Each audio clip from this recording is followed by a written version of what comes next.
Hi everybody, I'm Natalie the Witch, and this is Witchy's Workshop. Today we're working on a request submitted on Discord of a character named Maida.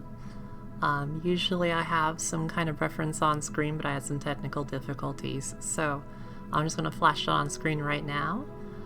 Later on I'll have it in the actual Blender application. Anyway, I usually start off with using boxes subdivided to block out my figures and gradually work the shapes into being as close as I can get to the character I'm trying to recreate. After that, I start my sculpting process by merging all of the cubes together into one through a Boolean modifier, and smoothing out all the edges so they're joined together as single shapes, while trying to also maintain the proportions I laid out in the initial block-in. After that, I start working in some details, where the brow is, the shape of the ears, the mouth, the nose.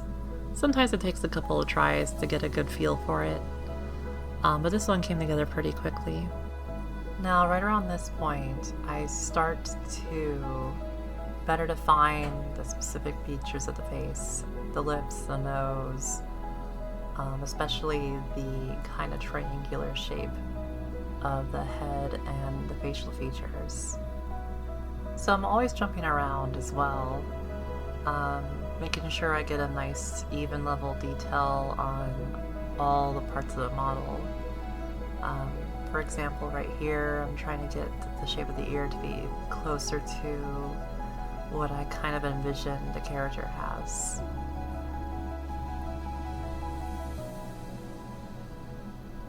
Continuing to add more detail to the nose, eye socket, brows, cheeks, and forehead, the back of the neck, the shoulders, the clavicle, the little tendons that come from the ear to the clavicle as well.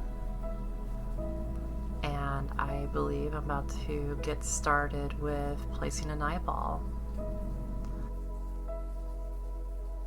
So typically with eyes, what I do is I put a little divot to represent the iris, and usually that works pretty well for getting a stronger shadow. But it always looks a little weird when we're first putting it in place.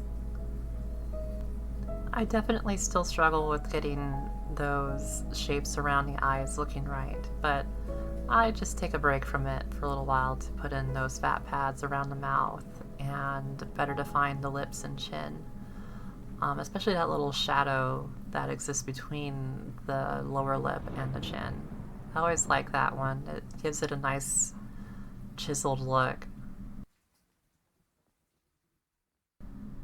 After fussing around with the nose a little bit, I work on getting the nostrils put in, the little corners of the eyes, where I'll eventually put in a sphere to be that bit of flesh kind of pushing out.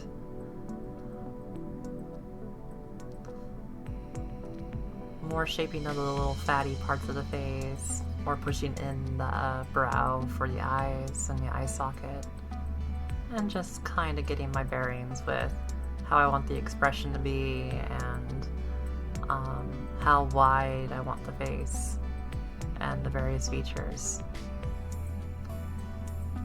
Now here I'm kind of blocking out the planes of the jaw and the underside of the head.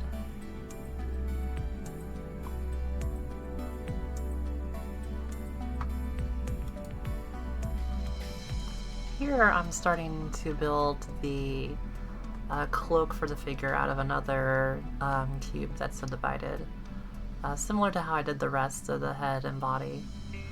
I fool around with this for a little while, trying to get the turtleneck to look right.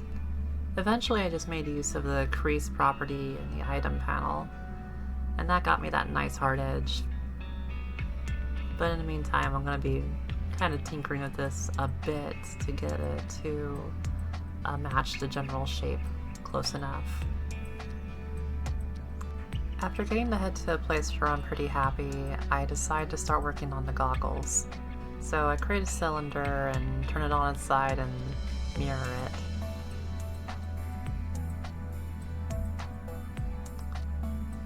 From there, I just rotate the vertices and start putting in some loops to just help me create the various parts, like the nose bridge and the wrap that goes around.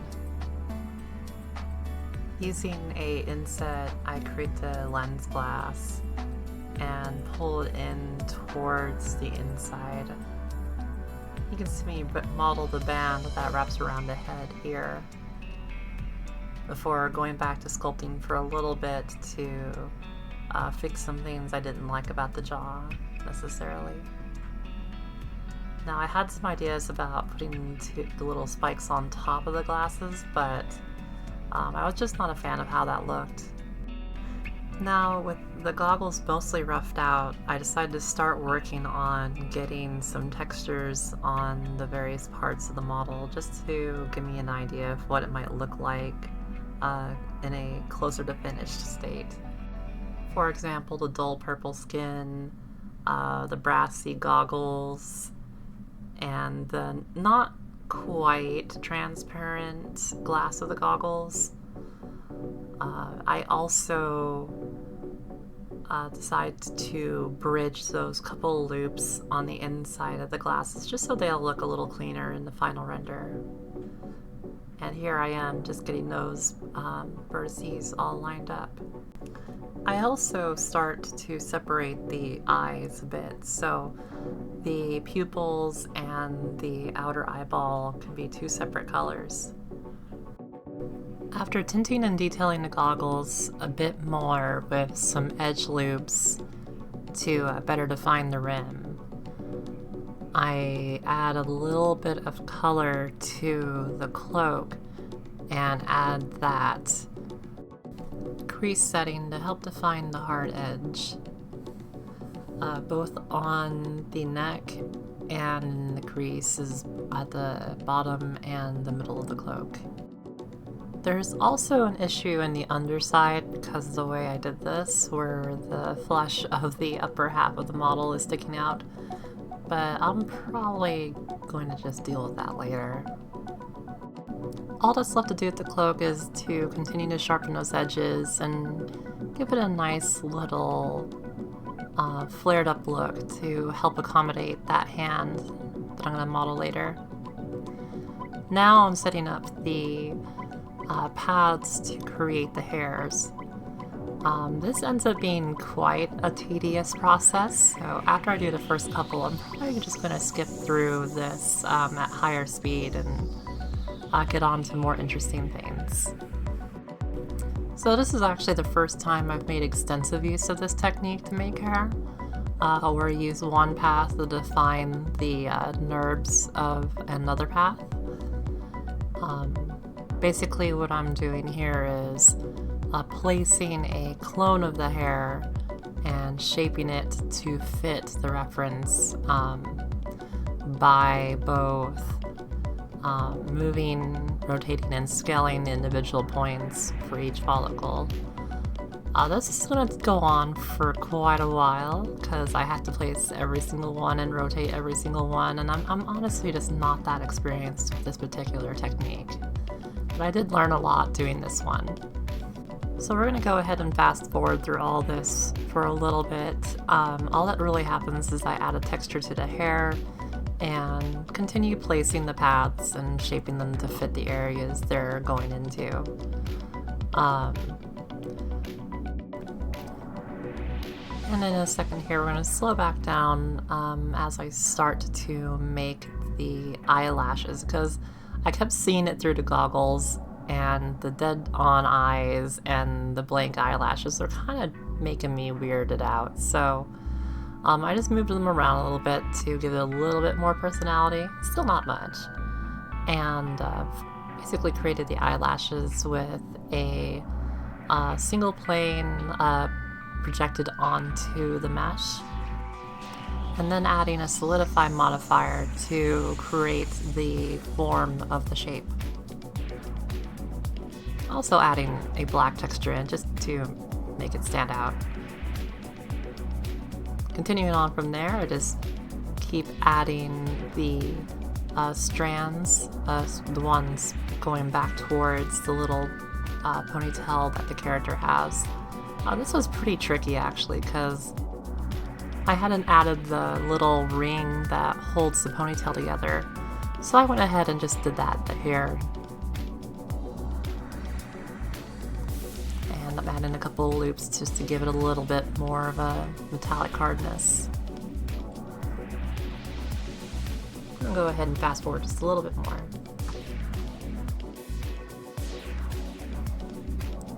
As I fast forward through this, I really wish I had added a mirror modifier for the hair, because honestly, I don't think anyone would have noticed that the hair was the same left to right, and for the most part that's what I was trying to do anyway.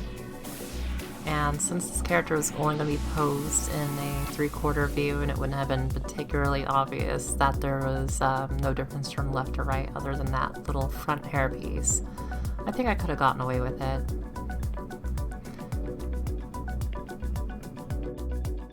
A few seconds ago, I added a little more detail to the hair's path, just to give it a little more texture and make it feel more like hair. And after that, I started building up the ponytail, just one strand at a time, kind of like the hair, except this time I was trying to make it come down into one. And it was really hard to get the hair to twist into the shape I wanted to. I think I fiddled with this for quite a long while. If I were to do this again, I'd probably just build another path to act as the ponytail with just a bunch of detail in it, so I only had to manipulate the one, and then I could add strands to it after the fact to add a little bit more randomness and natural shape to the hair.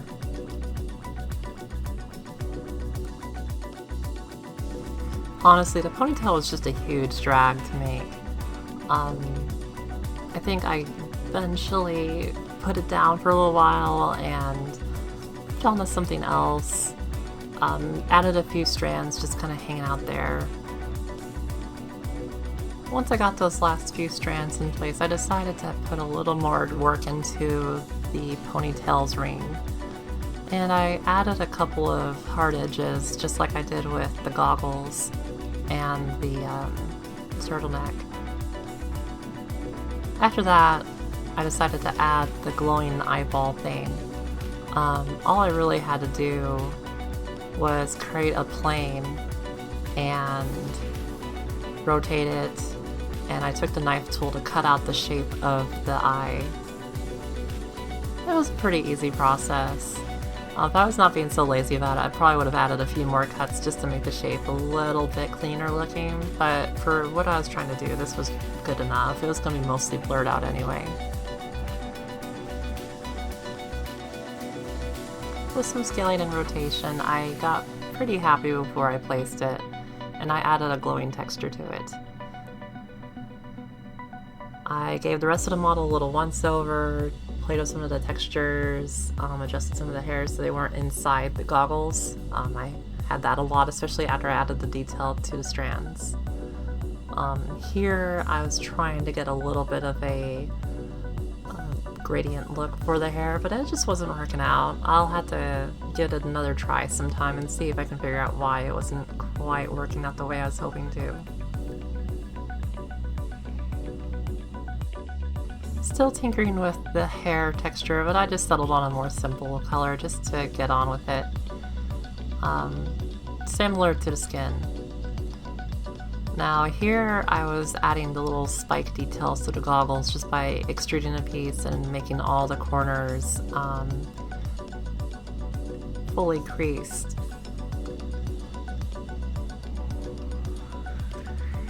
And I'm just filling out a few more spots in the hair and getting those positioned a bit.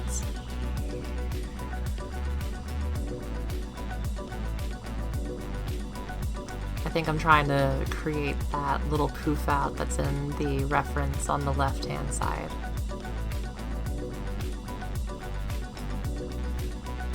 more modifying of the textures for the glasses and moving the little band out so it's actually on top of the hair and not just hidden behind it. After doing a bit more jumping around, I start to work on the lighting I'm going to do for the final render. I usually like to do like a 3-point lighting setup with a primary light, just lighting the whole model, and then a backlight. I also went back into the face with sculpting and just softened up some details and added a little more depth to the ears because I didn't quite read right with the crease, as well as getting the shape a little closer to what I think would be right. I also fixed that little bump on the bottom that showed the skin through it,